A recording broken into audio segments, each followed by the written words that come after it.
Almi yerda mana nasos bilan sug'orib o'stirilgan maydonda o'stirilgan mana Zarkentdan ko'p ekkan bizadan dehqonlar mana Zarkent hududida o'zimizni Zarkent bilan chegaradosh hududda uzum mana vashlari endi bu yilda issiq ob-havo mana shu holatda mana shingili почти bir vash keladi shingili. Bemalol ko'ngillarni to'q qilib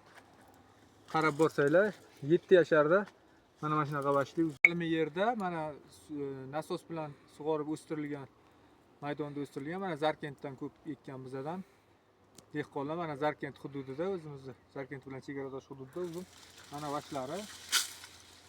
mana vashlari endi bu yilda issiq ob-havo mana shu holatda mana shingili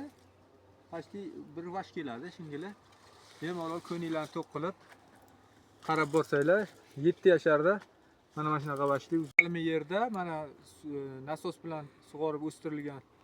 maydonda o'stirilgan mana Zarkentdan ko'p ekkan bizadan dehqonlar mana Zarkent hududida o'zimizni Zarkent bilan chegaradosh hududda uzum mana vashlari endi bu yilda issiq ob-havo mana shu holatda mana shingili почти bir vash keladi shingili. Bemalol ko'ngillarni to'q qilib qarab borsanglar 7 yasharda mana shunaqa vashli